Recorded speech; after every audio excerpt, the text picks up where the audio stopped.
ओम श्री परमात्मने नमः। अथ प्रथमोऽध्याय अर्जुन विषाद योग। परिचय।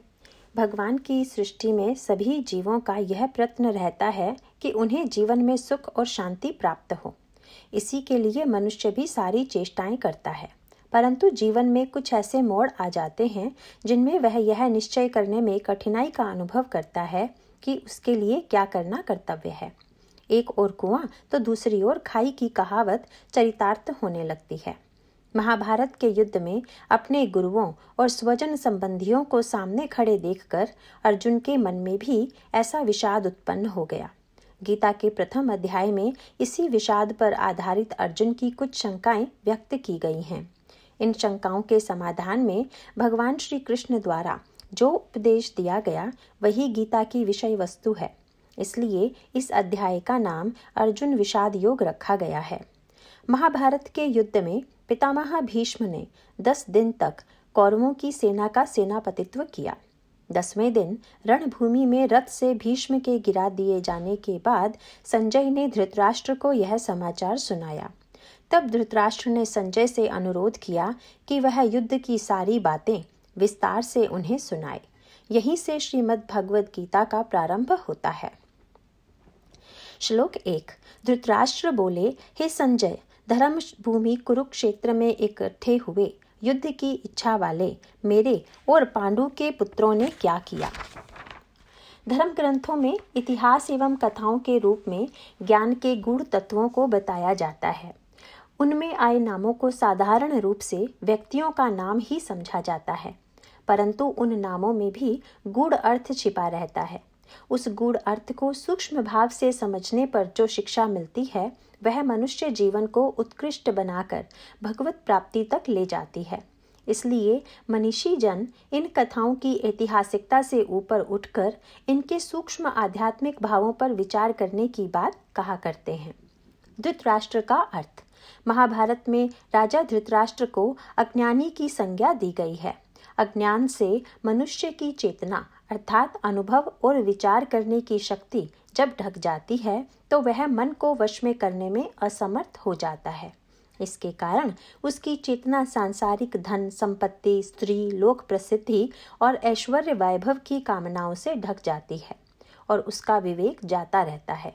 इन वस्तुओं की प्राप्ति में यद्यपि सुख लेश मात्र भी नहीं होता है, तथापि इनमें सुख भाव होने के कारण इस चेतना द्वारा मनुष्य धर्म का विचार किए बिना जैसे तैसे इन वस्तुओं को पाने के लिए लालायित रहता है। यही मोह है और धृतराष्ट्र मोह से अंधी हुई चेतना का प्रतीक है। धर्म क्षेत्र कुरुक्षेत्र। गीता का सबसे पहला श्लोक धर्म शब्द से प्रारंभ होता है। धर्म ही गीता का मुख्य तात्पर्य है।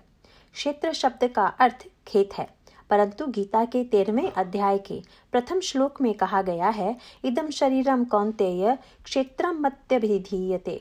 हे अर्जुन, इस शरीर को ही क्षेत्र कहा जाता है। यद्यपि मनुष्य शरीर अनित्य, क्षणभंगुर और प्रतिष्ठा रहित है, तथापि है अत्यंत मूल्यवान। शरीर के द्वारा निष्काम भाव से धर्माचरण करने से आत्मा को अपने स्वरूप की प्राप्ति होती है। शरीर द्वारा कर्म किए जाने के कारण इसी को कुरुक्षेत्र भी कहा गया है। शरीर एक क्षण भी कर्म किए बिना नहीं रह सकता, परंतु वे कर्म यदि धर्म संगत हों और निष्काम भाव से किए जाएं तो वे जीवात्मा को शरीर धारण के परम उद्देश्य अर्थात आत्म स्वरूप की उपलब्धि करा देते हैं। परंतु इस शरीर में पूर्व जन्म के वासनायुक्त संस्कारों के कारण कुछ ऐसी वृत्तियां भी उत्पन्न हो जाती हैं जो काम, क्रोध, लोभ और मोह के रूप में प्रकट होकर इस लक्ष्य की प्राप्ति में विरोधी सिद्ध होती हैं। यही युद्ध के इच्छुक भावों का इस क्षेत्र में एकत्र होना है। संबंध।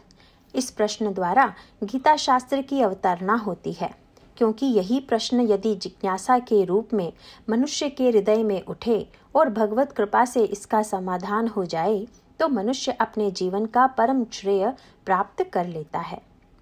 श्लोक 2। संजय ने कहा, उस समय राजा दुर्योधन ने व्यूढ़ रचना युक्त पांडवों की सेना को देखा और द्रोणाचार्य के पास जाकर यह वचन कहा। संजय शब्द की उत्पत्ति जय शब्द से है। महाभारत, 18 पुराण, वाल्मीकि रामायण आदि सब ऋषिकृत ग्रंथों की संज्ञा जय है। इन ग्रंथों के अध्ययन से संसार के विकारों का नाश होकर अंतःकरण में दैवी संपद का प्रवेश होता है। संजय ऐसा ही मननशील व्यक्ति है। महाभारत में संजय को सारथी बताया गया है। कठोपनिषद में एक अत्यंत महत्वपूर्ण श्लोक आया है जिसमें आत्मा को रथी, शरीर को रथ और बुद्धि को सारथी बताया गया है। आत्मानं रथिनं विद्धि, शरीरं रथमेव तु, बुद्धिं तु सारथिं विद्धि, मनः प्रग्रहमेव च। मूल प्रकृति से उत्पन्न महत् तत्व अर्थात बुद्धि को शेष तत्वों का नियामक बताया गया है। बुद्धि की विशेषता यह है कि यद्यपि यह भी अन्य तत्वों की भांति जड़ है, परंतु यही एक ऐसा तत्व है जिसमें आत्म तत्व को उसी प्रकार प्रतिबिंबित करने की शक्ति है जैसे अन्य वस्तुओं की अपेक्षा दर्पण में सूर्य का प्रकाश सर्वाधिक रूप से प्रतिबिंबित होता है। महर्षि वेदव्यास ने संजय को दिव्य दृष्टि प्रदान की थी। यह इस बात का प्रतीक है कि संजय बुद्धि रूपी सारथी है और वह धर्म ग्रंथों के अध्ययन द्वारा विवेक प्राप्त बुद्धि का प्रतीक है जिसमें आत्म तत्व को प्रतिबिंबित करने की शक्ति है। संबंध। महाभारत में दुर्योधन को क्रोधमय विशाल वृक्ष बताया गया है। उसी की ओर संकेत करते हुए संजय बताते हैं कि युवराज दुर्योधन ने द्रोणाचार्य के पास जाकर पांडु पुत्रों की सेना की ओर संकेत करते हुए कहा। श्लोक संख्या 3। हे पांडवों की सेना के योद्धाओं का वर्णन। हे आचार्य, आपके बुद्धिमान शिष्य द्रुपद पुत्र धृष्टद्युम्न द्वारा व्यूहाकार खड़ी की हुई पांडु पुत्रों की इस बड़ी सेना को देखिए। श्लोक नंबर 4। इस सेना में बड़े बड़े धनुषों वाले, युद्ध में भीम और अर्जुन के समान बहुत से शूरवीर हैं, जैसे सात्यकी और विराट तथा महावीर राजा द्रुपद। श्लोक संख्या 5। और दृष्टकेतु, चेकितान तथा बलवान काशीराज, पुरुजित, कुंती भोज और मनुष्यों में श्रेष्ठ शैव्य। श्लोक 6। और पराक्रमी युधामन्यु तथा बलवान उत्तमौजा, सुभद्रा पुत्र अभिमन्यु और द्रौपदी के 5 पुत्र, यह सभी महारथी हैं। संबंध। उपर्युक्त श्लोकों में पांडवों की सेना के मुख्य सेनापतियों के नाम बताए गए हैं। ये नाम ऐतिहासिक व्यक्तियों के रूप में समझे जाने के अतिरिक्त मनुष्य की उन वृत्तियों के द्योतक हैं जो चेतना को आत्मोन्मुख कर मनुष्य जीवन के चरम लक्ष्य की प्राप्ति में सहायक होते हैं। अब दुर्योधन अपने मुख्य योद्धाओं के विषय में बताते हैं। श्लोक नंबर 7। कौरवों के सेनापति। हे ब्राह्मण श्रेष्ठ, हमारे पक्ष में भी जो प्रधान हैं उनको आप समझ लीजिए। आपके जानने के लिए मेरी सेना के जो सेनापति हैं उनको कहता हूँ। श्लोक 8। एक तो स्वयं आप और पितामह भीष्म तथा कर्ण और संग्राम विजयी कृपाचार्य तथा वैसे ही अश्वत्थामा, विकर्ण और सोमदत्त का पुत्र भूरिश्रवा। श्लोक 9। तथा और बहुत से शूरवीर अनेक प्रकार के अस्त्र शस्त्रों से युक्त, मेरे लिए जीवन की आशा को त्यागने वाले सब के सब युद्ध में चतुर हैं। दुर्योधन, हमारे अंदर एक इस प्रकार की वृत्ति होती है जो हमें सांसारिक धन, वैभव, संपत्ति व शक्ति से सुख प्राप्ति की उत्कट आशा दिलाती है। इन्हें प्राप्त करने के लिए हम जब विभिन्न प्रकार की चेष्टाओं में प्रवृत्त होते हैं तो हमारे साथ ऐसे सहयोगियों का समूह एकत्रित हो जाता है जो हमारी चेष्टाओं के द्वारा अपने हित साधन की आशा से हमें विभिन्न कर्मों में प्रेरित करता है और उनमें सहायक होने के बड़े बड़े वादे करता है। हमारे अंतःकरण के ये भाव केवल इन सुखों पर दृष्टि रखते हुए हमारे धर्म अधर्म के विवेक को डुबो देते हैं और यही वास्तविक दुर्योधन है। जिन वृत्तियों से इन भावों को सहायता व उत्तेजना मिलती है वे ही उसके युद्ध में चतुर शूरवीर सेनापति हैं। संबंध। इस प्रकार अपने पक्ष के प्रधान सेनापतियों का वर्णन करने के बाद दुर्योधन ने कहा। श्लोक नंबर 10। और भीष्म पितामह द्वारा रक्षित हमारी वह सेना सब प्रकार से अजेय है और भीम द्वारा रक्षित इन लोगों की यह सेना जीतने में सुगम है। इस प्रकार की आसुरी संपदा का वर्णन विस्तार पूर्वक 16वें अध्याय में दिया जाएगा, जहां ऐसी अहंकार युक्त प्रवृत्तियों का दिग्दर्शन किया गया है। श्लोक संख्या 11। इसीलिए सब मोर्चों पर अपनी अपनी जगह स्थित रहते हुए आप लोग सबके सब ही निसंदेह भीष्म पितामह को ही सब ओर से रक्षा करें। भीष्म पितामह द्वारा रक्षित अपनी सेना को सब प्रकार से अजेय कहा गया है। महाभारत के अनुसार भीष्म पितामह द्यो नामक वसु के अवतार हैं। वे अपौरुषीय शक्तियों से युक्त हैं, इसलिए अजेय हैं। पांडवों की सेना को भीम द्वारा रक्षित बताया गया है। भीम वायु देवता के अंश होने के कारण उन महान देवता के प्रतीक हैं जो संसार में निरंतर कार्यरत रहते हैं, परंतु उनकी अपेक्षा भीष्म पितामह जिस दिव्य शक्ति के अवतार हैं, उसके कारण दुर्योधन अपनी सेना को अजेय समझता है। संबंध। अब संजय कौरव व पांडव पक्षों के योद्धाओं के द्वारा किए जाने वाले शंखनाद के विषय में कहते हैं। श्लोक संख्या 12। इस प्रकार द्रोणाचार्य से कहते हुए दुर्योधन के वचनों को सुनकर कौरवों में वृद्ध बड़े प्रतापी पितामह भीष्म ने उस दुर्योधन के हृदय में हर्ष उत्पन्न करते हुए उच्च स्वर से सिंह की नाद के समान गर्ज कर शंख बजाया। नंबर 13। इसके उपरांत शंख और नगारे तथा ढोल, मृदंग और नरसिंह आदि बाजे एक साथ ही बजे। उनका वह शब्द बड़ा भयंकर हुआ, आसुरी भावों का घोष। इन दोनों श्लोकों में पितामह भीष्म द्वारा सिंहनाद किए जाने और शंख, नगारे, ढोल इत्यादि के एक साथ बजने का वर्णन है, जो इस बात का द्योतक है कि जिन वृत्तियों का पोषण आत्मविरोधी तत्वों द्वारा होता है, वे वृत्तियां अपने अस्तित्व की घोषणा इस प्रकार करती हैं जिससे सहयोगियों के हृदयों में उत्साह का संचार हो। सांसारिक व भौतिक सुखों को एकत्र करने की चेष्टाओं में बड़े समायोजन की आवश्यकता होती है, जिससे यहाँ तुमुल शब्द से व्यक्त किया गया है। संबंध। श्री भगवान व पांडवों द्वारा शंख घोष करने के विषय में संजय बताते हैं। श्लोक नंबर 14। इसके अनंतर सफेद घोड़ों से युक्त उत्तम रथ में बैठे हुए श्री कृष्ण महाराज और अर्जुन ने भी अलौकिक शंख बजाए। अर्जुन। इस श्लोक में श्री कृष्ण महाराज के साथ बैठे हुए अर्जुन के रथ को श्वेत घोड़ों से युक्त बताया गया है। श्री कृष्ण और अर्जुन के शंखों को अलौकिक अथवा दिव्य बताया गया है। इस रथ के सारथी भगवान स्वयं हैं।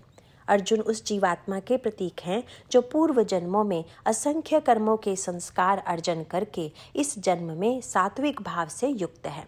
उसमें कर्मों द्वारा सांसारिक सुख प्राप्ति की वासना शेष तो है, पर उसकी प्राप्ति के लिए अहंकार युक्त चेष्टाएं करने के स्थान पर उसने भगवान का आश्रय ग्रहण किया है और अपने जीवन के रथ की भागडोर भगवान को ही सौंप दी है। कठोपनिषद में इंद्रियों को घोड़ों की संज्ञा दी गई है, जो शरीर रूपी रथ को सांसारिक विषयों के मार्गों में ले जाते हैं, परंतु अर्जुन के रथ के घोड़े पवित्र व वैराग्य युक्त भाव से पूर्ण होने के कारण सफेद बताए गए हैं। आगे चलकर गीता में बताया गया है कि इंद्रियों के विषयों में आचरण करते हुए भी मन को आत्मा के वश में रखने पर भगवत प्रीति की प्राप्ति होती है। इस प्रकार के कर्मों से मानव की स्वाभाविक दिव्यता व्यक्त होती है और यही दिव्य शंख का संकेत है।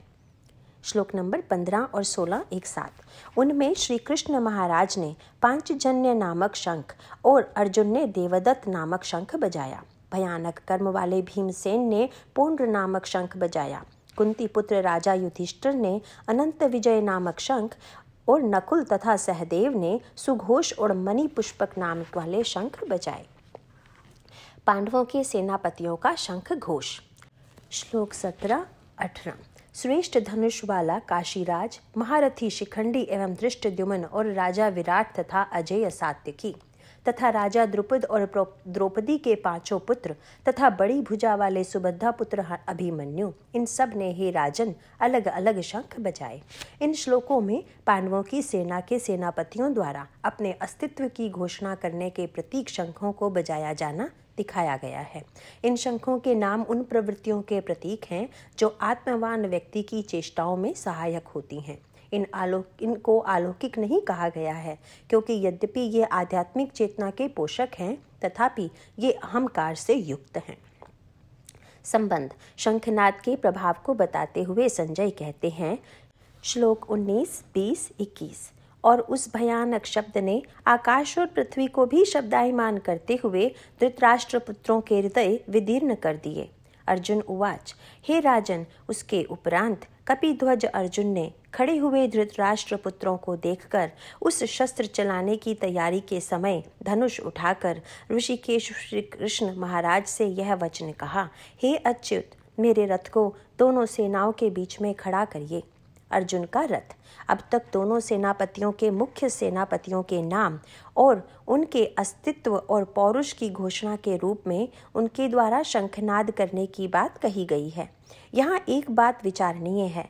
दुर्योधन, जिसे क्रोध का रूप बताया गया है, उस क्षुद्र अहंकार का प्रतीक है जो अपने बाहुबल और अपनी संगठन शक्ति द्वारा बहुत से सामर्थ्यवान व्यक्तियों को अपने साथ जोड़े रखने का दम रखता है। यह एक ऐसा तथ्य है जो संसार में सर्वत्र दृष्टिगोचर होता है। पाप कर्मों से अपने लिए सांसारिक उत्कर्ष की वस्तुओं को संजोने वाले किसी भी समय यह विचार नहीं करते कि उनके कार्य धर्म संगत हैं या नहीं। वे केवल सांसारिक भोगों से प्राप्त होने वाले सुख पर दृष्टि रखते हैं और जैसे तैसे उनको प्राप्त करने की जोड़ तोड़ करते रहते हैं। ऐसा करने में साधनों के औचित्य का कोई विचार नहीं रखते। इस प्रकार की आसुरी संपदा से युक्त मनुष्यों का विशद वर्णन 16वें अध्याय में किया गया है। अब उपर्युक्त श्लोकों द्वारा इस प्रकार के अहंकार की हल्की सी झलक अर्जुन द्वारा भी व्यक्त की जा रही है। धृतराष्ट्र संबंधियों के मोर्चा बांधने को देखकर युद्ध प्रारंभ होने से पहले अर्जुन श्री कृष्ण महाराज से अपने रथ को दोनों सेनाओं के बीच में खड़ा करने को कह रहा है। यहाँ अर्जुन कपिध्वज कहे गए हैं, अर्थात उनके रथ की ध्वजा पर महावीर श्री हनुमान जी विराजते हैं। श्री हनुमान को रामायण में गोस्वामी तुलसीदास जी ने ज्ञानी नाम अग्रगण्यम कहा है। साधारणतः ज्ञान और भक्ति को अलग अलग समझा जाता है, परंतु श्री हनुमान में ज्ञान की परिपक्वता श्री राम भक्ति में है और भक्ति की परिपक्वता तत्व ज्ञान में है। इन विलक्षण गुणों से युक्त श्री हनुमान जी भीमसेन को दी हुई अपनी प्रतिज्ञा के अनुसार अर्जुन की ध्वजा पर विराजित रहते थे। श्री हनुमान जी विलक्षण गुरु तत्व हैं और अर्जुन के रथ का संचालन स्वयं भगवान कर रहे हैं, परंतु अर्जुन असंख्य जन्मों की कर्म वासनाओं के फलस्वरूप युद्ध क्षेत्र में डटा हुआ है।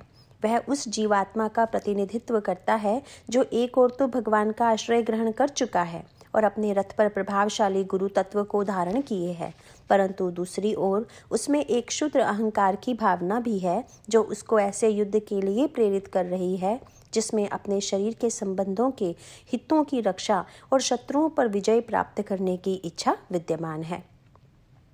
वास्तव में भगवत प्राप्ति के लिए अग्रसर जीव प्रारब्ध द्वारा प्राप्त परिस्थितियों में केवल भगवान की प्रीति के लिए और भगवान की शक्ति से संपन्न होकर अपने कर्तव्यों को धर्मानुकूल रीति से पालन करता है। संसार में भोग प्राप्त करने की और उन भोगों के द्वारा सांसारिक सुखों को प्राप्त करने की इच्छा उसमें समाप्त हो जाती है, परंतु जब तक शुद्र अहंकार रहता है तब तक उसकी चेतना कुछ न कुछ उसको सांसारिक भोगों से जोड़े रखती है। श्री कृष्ण महाराज को इन श्लोकों में ऋषिकेश एवं अच्युत नामों से व्यक्त किया गया है। ऋषिकेश का तात्पर्य अंतर्यामी एवं इंद्रियों को संचालन करने वाला होता है और अच्युत उसे कहते हैं जिसका किसी भी स्थिति में अपने स्वरूप, शक्ति और महत्व से किंचित भी हटना नहीं होता। अर्जुन द्वारा उन्हें अच्युत कहने का तात्पर्य है कि जिस रथ की बागडोर आपके हाथ में है और जिस मनुष्य की इंद्रियों का संचालन आपके द्वारा हो रहा है, वह अपने लक्ष्य से किंचित भी विचलित नहीं हो सकता। यद्यपि यहाँ अर्जुन द्वारा व्यक्त किया हुआ भाव भगवान में उसके विश्वास को दिखाता है, तथापि इसके पीछे एक अहंकार की भी थोड़ी सी झलक है। जब वह भगवान द्वारा परिचालित रथ को मेरा रथ कहता है। संबंध रथ को सेनाओं के मध्य खड़ा करने का उद्देश्य बताते हुए अर्जुन कहते हैं, श्लोक 22 और 23, जब तक मैं इन उपस्थित हुए युद्ध की कामना करने वालों को अच्छी प्रकार देख लूं कि इस युद्ध में मुझे किन किन के साथ युद्ध करना योग्य है और दुर्बुद्धि दुर्योधन का युद्ध में कल्याण चाहने वाले जो ये राजा लोग इस सेना में आए हैं, इन युद्ध करने वालों को मैं देखूंगा। अहंकार का नाश आवश्यक। इन 2 श्लोकों में अर्जुन के इस क्षुद्र अहंकार की झलक दिखाई पड़ती है। जब वह कहता है कि मैं विपक्षी योद्धाओं को भली प्रकार देख लूं कि मुझ किन किन के साथ युद्ध करना योग्य है। जो राजा लोग दुर्योधन के पक्ष में यहाँ एकत्र हुए हैं, इनको भी मैं देखूंगा। यह क्षुद्र अहंकार यद्यपि सांसारिक भोगों से लिप्त मनुष्यों द्वारा स्पष्ट व्यक्त किया जाता है, तथापि एक भक्त और भगवान पर आश्रित व्यक्ति के लिए इतना भी अहंकार अत्यंत हानिकर होता है। भगवान इस क्षुद्र अहंकार को अपने भक्त और ज्ञानी पुरुषों के हृदय में इसलिए नहीं पनपने देते हैं क्योंकि यही अहंकार यदि विकसित हो जाए तो हृदय में बड़ा विषाद उत्पन्न करता है। अपने भक्त की भगवान इस प्रकार सहायता करते हैं कि उसका यह अहंकार ऊंचा होकर भगवान के अस्तित्व में इस प्रकार विलीन हो जाए जिस प्रकार अपनी क्षुद्रता में सीमित एक बूंद सागर में विलीन हो जाती है।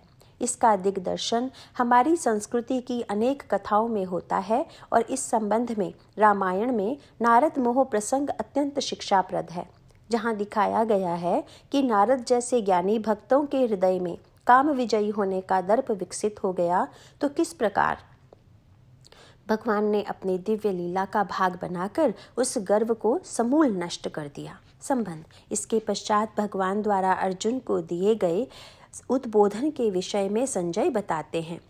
श्लोक 24 और 25। संजय बोला, हे धृतराष्ट्र, अर्जुन द्वारा इस प्रकार कहे हुए महाराज श्री कृष्णचंद्र ने दोनों सेनाओं के बीच में भीष्म और द्रोणाचार्य के सामने और संपूर्ण राजाओं के सामने उत्तम रथ को खड़ा करके ऐसे कहा कि हे पार्थ, इन खड़े इकट्ठे हुए कौरवों को देख। अर्जुन का रथ दोनों सेनाओं के बीच। अर्जुन को यहाँ गुड़ाकेश कहा गया है। गुड़ाका निद्रा को कहते हैं और उसको जीतने वाला गुड़ाकेश कहलाता है, परंतु शरीर की यह निद्रा तमोगुण का प्रतीक है। गीता के 14वें अध्याय में तमोगुण का मुख्य लक्षण निद्रा के प्रति आसक्त होना बताया गया है। अतएव यहाँ गुड़ाकेश का अर्थ यह लेना उचित होगा कि अर्जुन की इंद्रियों में तमोगुण का कोई चिन्ह नहीं था। अर्जुन के अहंकार युक्त वचन सुनकर श्री कृष्ण भगवान ने उसके रथ को भीष्म और द्रोणाचार्य के सामने और संपूर्ण राजाओं के सामने खड़ा करके कहा कि इन युद्ध के लिए एकत्रित कौरवों को देखो। यहाँ भगवान ने यह भाव दिखाया है कि तुम्हारे मन में जो अहंकार जागृत हुआ है, अब उसके फलस्वरूप एक ओर तो तुम अपने पितामह भीष्म को देखो जो तुम्हारे वंश के सर्वोपरि व्यक्ति हैं, और दूसरी ओर द्रोणाचार्य को देखो जिनसे तुमने युद्ध की विद्या सीखी है। उन राजाओं को भी देखो जो तुम्हारे संबंधी हैं, और अब अपनी प्रतिज्ञा के अनुसार यह निश्चित करो कि तुम किसके साथ युद्ध करोगे। ऐसा करने से भगवान अर्जुन के अंतःकरण में उस छिपे हुए पारिवारिक स्नेह और उससे उत्पन्न करुणा का प्राकट्य करना चाहते हैं जो अर्जुन के क्षुद्र अहंकार द्वारा पोषित है। इससे अर्जुन के मन में जो विषाद उत्पन्न होगा, उसी के निराकरण स्वरूप गीता का उपदेशामृत संसार के अनंत जीवों का परम कल्याण करने में सहायक होगा। अगले 4 श्लोकों में अर्जुन के मन में उठने वाले भावों को व्यक्त किया गया है। संबंध भगवान के उद्बोधन का अर्जुन के मन में क्या प्रभाव हुआ, यह बताते हुए संजय कहते हैं। श्लोक संख्या 26, 27, 28, 29। इसके उपरांत प्रथापुत्र अर्जुन ने उन दोनों ही सेनाओं में स्थित हुए पिता के भाइयों को, पितामहों को, आचार्यों को, मामाओं को, पुत्रों को, पौत्रों को तथा मित्रों को, ससुरों को और सुहृदों को भी देखा। इस प्रकार उन खड़े हुए संपूर्ण बंधुओं को देखकर कुंती पुत्र अर्जुन अत्यंत करुणा से युक्त शोक करता हुआ बोला। संबंध अर्जुन के मन में विषाद की उत्पत्ति के विषय में संजय कहते हैं। अर्जुन ने कहा, हे कृष्ण, युद्ध की इच्छा वाले खड़े हुए स्वजन समुदाय को देखकर मेरे अंग शिथिल हुए जाते हैं और मुख भी सूखा जाता है और मेरे शरीर में कंप तथा रोमांच होता है। अर्जुन का मोह। अर्जुन ने दोनों ही सेनाओं में स्थित अपने उन सभी संबंधियों, मित्रों और सहयोगियों को देखा जिनसे वह स्नेह के पाशों में बंधा हुआ था। यह दिखाया गया है कि शरीर के जो संबंध होते हैं, जैसे चाचा, दादा, गुरु, मामा, भाई, मित्र इत्यादि, इनके प्रति स्नेह होना तो स्वाभाविक है, परंतु उस स्नेह का फल यदि यह होता है कि मनुष्य अपने कर्तव्य से विमुख हो जाए, तो वह उसके लिए श्रेयस्कर नहीं है। संसार के जितने भी शरीर के संबंध हैं वे तो जीवात्मा को धर्मपूर्वक निष्काम भाव से अपने कर्तव्य पालन करने की प्रेरणा करते हैं और उसके लिए उपयुक्त अवसर प्रदान करते हैं। यदि उनका यह प्रभाव हो, जैसे कि अधिकांश होता है, कि मनुष्य उन शरीर के संबंधों से उनके संयोग जनित सुख की आशा करे, तो वह अपने कर्तव्य से च्युत होकर मोहपाश में बंध जाता है और अपने लिए कल्याण का मार्ग प्रशस्त करने के स्थान पर दुख, क्लेश और विषाद का सामान एकत्रित कर लेता है। शरीर के संबंध शरीर की ही भांति अस्थिर, अनित्य और क्षणभंगुर हैं। उनमें ममत्व स्थापित कर लेना मनुष्य को पतन की ओर ले जाता है, परंतु परिस्थितियों के अनुसार धर्मोचित व्यवहार करना मनुष्य को भोगासक्ति से छुड़ाता है और उनके प्रति व्यवहार में समत्व से मनुष्य योग में आरूढ़ होता है। संबंध। अभी कुछ ही देर पहले जो अर्जुन यह कह रहा था कि मैं युद्ध में खड़े हुए इन लोगों को देखूंगा कि इनमें कौन मेरे साथ युद्ध करने के योग्य है, एक क्षण में ही भाव परिवर्तन के कारण कहता है कि इस स्वजन समुदाय को देखकर मेरे अंग शिथिल होते जा रहे हैं और मुख भी सूखा जा रहा है, शरीर कांप रहा है। श्लोक संख्या 30। तथा हाथ से गांडीव धनुष गिर रहा है और त्वचा भी बहुत जल रही है तथा मेरा मन भ्रमित सा हो रहा है, इसलिए मैं खड़ा रहने में भी समर्थ नहीं हूँ। श्लोक 31। और हे केशव, लक्षणों को भी विपरीत ही देखता हूँ तथा युद्ध में अपने कुल को मारकर कल्याण भी नहीं देखता। मोह की दशा में अर्जुन गांडीव को पकड़े रहने में भी अपने को असमर्थ पा रहा है, ऐसे जिस पर उसे पूर्ण विश्वास था। यहाँ यह दिखाया गया है कि अहंकार के एक क्षणिक आवेश में अर्जुन को अपने प्रसिद्ध धनुष की ही याद आई, जिसको वह अपने लिए सहायता की सर्वोत्तम वस्तु समझे हुए था। धनुष तो वैसा का वैसा ही है, परंतु मोह द्वारा मन के भ्रमित हो जाने के कारण वह अपने में उसके उपयोग की सामर्थ्य भी नहीं पा रहा है। ऐसी दशा में दिखाया गया है कि समुचित साधन होते हुए भी मनुष्य मोह द्वारा भ्रमित हो जाने के कारण अपने साधनों का उचित उपयोग नहीं कर पाता। युद्ध में एकत्रित लोगों को स्वजन समुदाय की संज्ञा देकर अर्जुन उन्हें मारने में अपना कल्याण भी नहीं देखता। यद्यपि इस प्रकार के सारे भाव मोहजनित कायरता के कारण ही हैं, तथापि उसी क्षुद्र अहंकार के कारण अर्जुन अब सिद्धांतों का प्रतिपादन भी करता है कि लक्षण भी विपरीत हैं और स्वजन समुदाय को मारने में कल्याण भी नहीं होता। यहाँ पर शरीर के संबंधों को आत्मा का संबंध मान लेने के कारण ही यह मोह उत्पन्न होता दिखाया गया है। संबंध। उपर्युक्त कारणों से अर्जुन युद्ध करने को व्यर्थ समझते हुए कहते हैं। श्लोक 32 तथा 33। और हे कृष्ण, मैं विजय नहीं चाहता और राज्य तथा सुख भी नहीं चाहता। हे गोविंद, हमें राज्य से क्या प्रयोजन है अथवा भोगों से और जीवन से भी क्या प्रयोजन है, क्योंकि हमें जिनके लिए राज्य, भोग और सुखाधिक इच्छित हैं वे सब धन और जीवन की आशा को त्याग कर युद्ध में खड़े हैं। अर्जुन की कर्तव्य विमुखता। मोहजनित कायरता को उच्च सिद्धांतों द्वारा पुष्ट करने की चेष्टा संसार में बहुधा दिख पड़ती है। उसी क्रम में अर्जुन कर्तव्य का कोई भी जिक्र न करते हुए यह दिखाने की चेष्टा करता है कि वह युद्ध कदाचित विजय और राज्य प्राप्त करने के लिए किया जा रहा है। वह उससे प्राप्त होने वाले भोगों के प्रति एक उपेक्षा भाव का प्रदर्शन करता है। सांसारिक कर्मों को कर्तव्य भाव से करना तो धर्म है, परंतु सुख भोग की इच्छा से करने से उनमें पाप के प्रवेश की संभावना हो जाती है। उसके लिए वह समुचित कारण भी देता है। यह राज्य, भोग और सुख जिनके लिए है वे ही प्राणों की आशा और धन की ममता छोड़कर युद्ध में खड़े हैं। इनके मर जाने पर इस राज्य और इन भोगों का क्या होगा। श्लोक 34, 35 और 36। इनमें गुरुजन, ताऊ, चाचा, लड़के और वैसे ही दादा, मामा, ससुर, पोते, साले तथा और भी संबंधी लोग हैं। इसीलिए हे मधुसूदन, ये यदि मुझे मारे तो भी अथवा तीनों लोगों के राज्य के लिए भी मैं इनको मारना नहीं चाहता। फिर पृथ्वी के लिए तो कहना ही क्या है।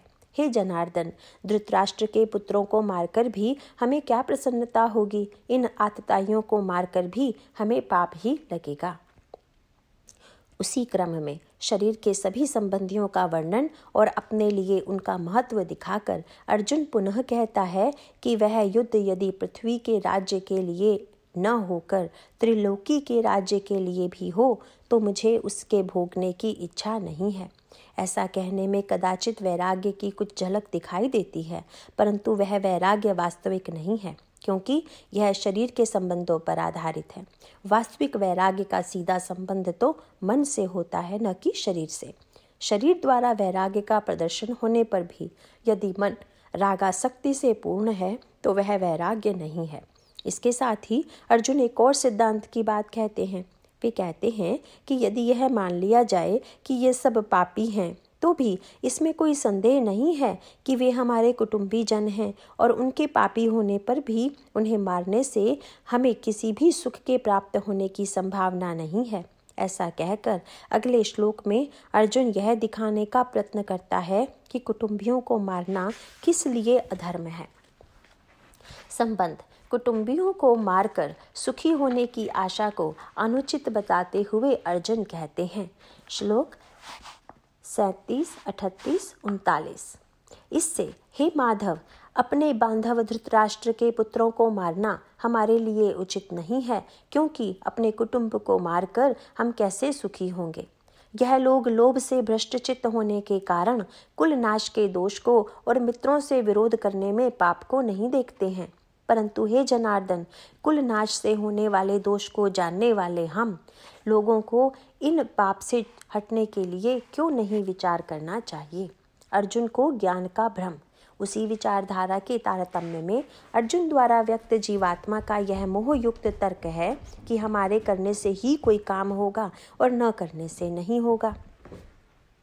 अब मनुष्यों का जीवन और उनकी मृत्यु हम पर निर्भर है। अर्जुन इस शंका का भी निराकरण करता है कि जैसे वह कौरवों को अपनी संबंधी समझता है और उन्हें मारने में पाप देख रहा है, वैसे ही कौरव भी तो उसको देख रहे हैं, तो वे क्यों नहीं युद्ध से हट जाते।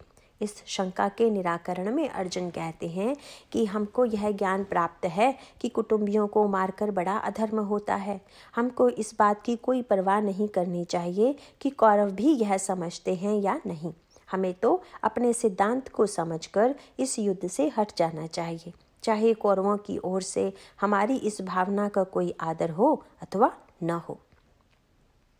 श्लोक संख्या 40 और 41। क्योंकि कुल के नाश होने से सनातन कुल धर्म नष्ट हो जाते हैं, धर्म के नाश होने से संपूर्ण कुल को पाप भी बहुत दबा लेता है।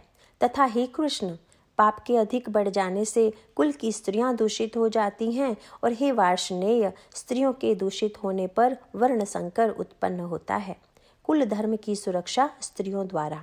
ये दो श्लोक इसीलिए अत्यंत महत्वपूर्ण हैं क्योंकि इनसे भारत के प्राचीन कुल धर्म की महिमा का ज्ञान होता है।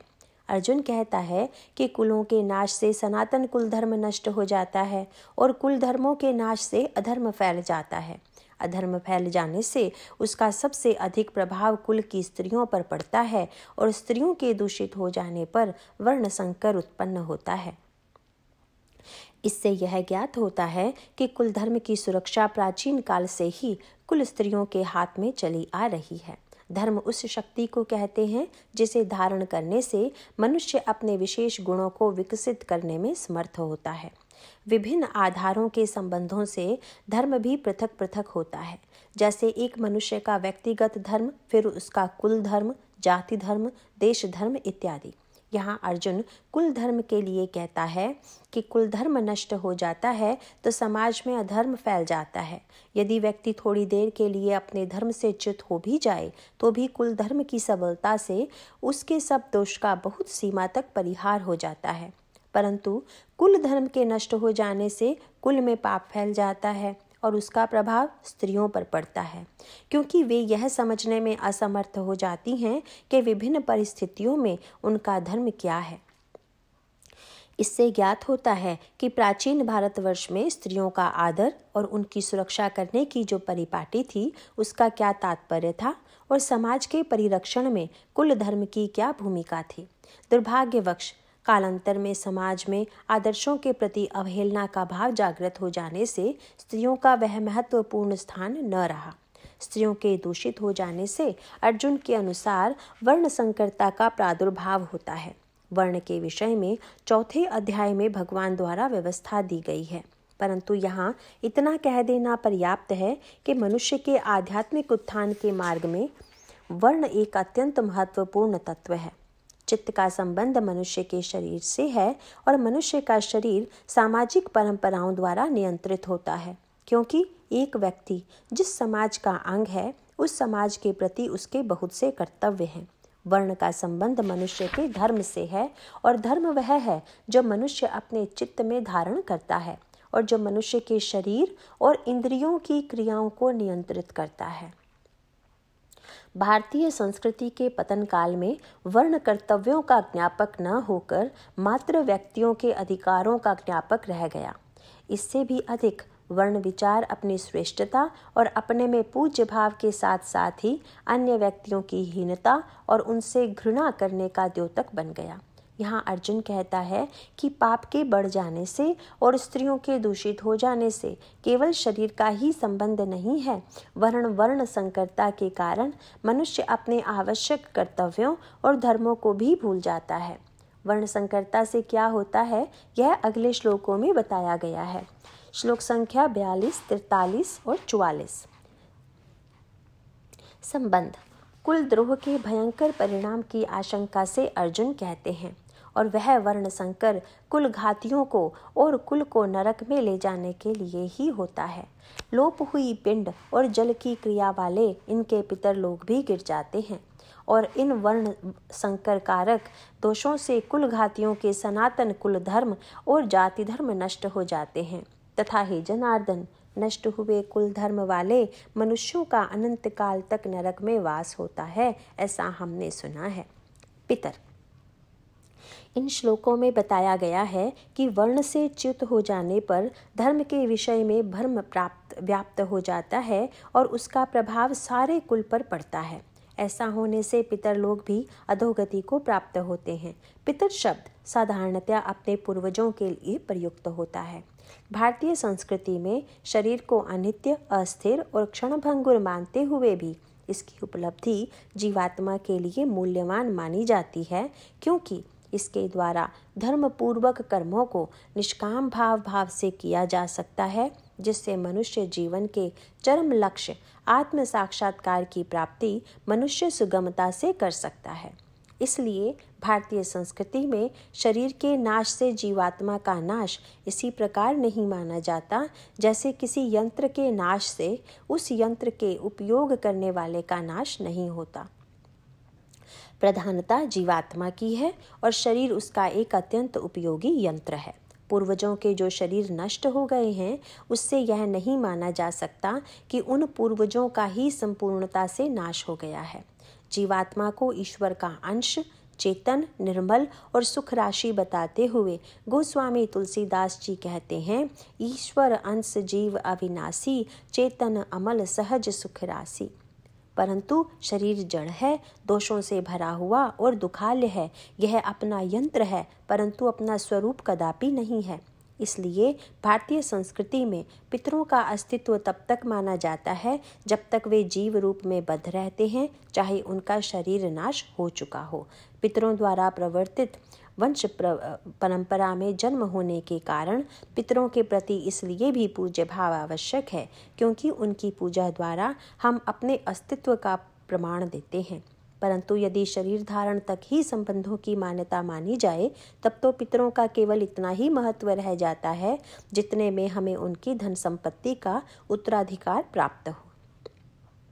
खेद है कि यह नीच भावना समाज में अत्यंत विकृत और दूषित भावों को जन्म दे रही है। वास्तव में पितरों के प्रति संतान का कर्तव्य मरणोपरांत भी उसी प्रकार रहता है जैसा उनके जीवन काल में था। अंतर केवल इतना है कि शरीर के प्रति स्थूल भाव से वस्तु अर्पण की जा सकती है, परंतु शरीर का नाश हो जाने पर पितरों की सेवा जिस भावना से की जाती है, उसी भावना का स्थूल रूप पिंड और जल की क्रिया अर्थात श्राद्ध और तर्पण इत्यादि हैं। सनातन कुल धर्मों और जाति धर्मों के नाश हो जाने से वंश परंपरागत सदाचार की मर्यादाओं का नाश हो जाता है और इस कारण भी उन मनुष्यों को अनिश्चित काल तक नरक में वास करना होता है जो जानबूझकर अपने कुल को नष्ट करने वाले कार्यों में प्रवृत्त होते हैं।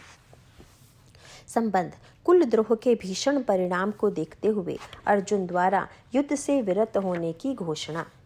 श्लोक संख्या 45, 46 तथा 47। अहो, शोक है कि हम लोग बुद्धिमान होकर भी महान पाप करने को तैयार हुए हैं, जो कि राज्य और सुख के लोभ से अपने कुल को मारने के लिए उद्यत हुए हैं। यदि मुझे शस्त्र रहित और सामना न करने वाले को शस्त्रधारी धृतराष्ट्र के पुत्र रण में मारें तो वह मरना भी मेरे लिए अति कल्याणकारक होगा। संजय ने कहा, रणभूमि में शोक से उद्विग्न मन वाला अर्जुन इस प्रकार कहकर बाण सहित धनुष को त्याग कर रथ के पिछले भाग में बैठ गया। अर्जुन की युद्ध से विरति।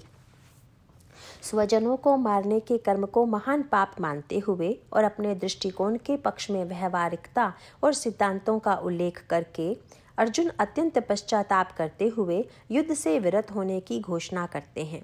वे यहाँ तक कहने के लिए तत्पर हो जाते हैं कि मैं किसी भी दशा में शस्त्र धारण कर युद्ध करने को उचित नहीं समझता और यदि ऐसी दशा में मुझे निशस्त्र देखकर धृतराष्ट्र के संबंधी मार भी डालें तो भी मैं उसे अपने लिए अत्यंत कल्याणकारक समझूंगा, क्योंकि मैं हर्षपूर्वक यह समझूंगा कि मेरे जीवन का उत्सर्ग अपने कुल और अपने कुल धर्मों की रक्षा में हुआ है।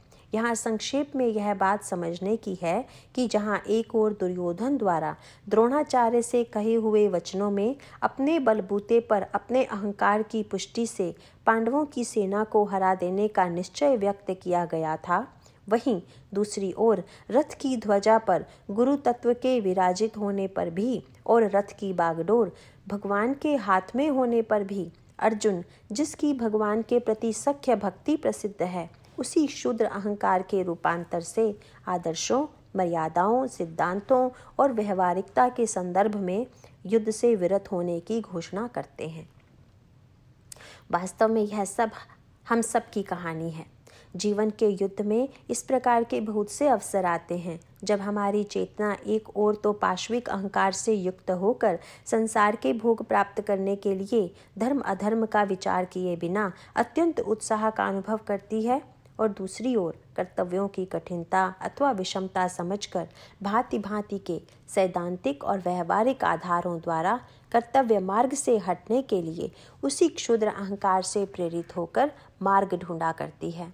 दोनों दशाओं में महत्व आत्मा का न होकर शरीर और उसके संबंधों का ही रह जाता है और यही वह भूमि है जिसमें हमारा क्षुद्र अहंकार पोषित होता है। ओम तत्सदिति श्रीमद्भगवद्गीतासु उपनिषत्सु ब्रह्म विद्यायां योगशास्त्रे श्रीकृष्ण अर्जुन संवादे अर्जुन विषाद योगो नाम प्रथमोऽध्याय। हरि ओम तत्सत्, हरि ओम तत्सत्, हरि ओम तत्सत्।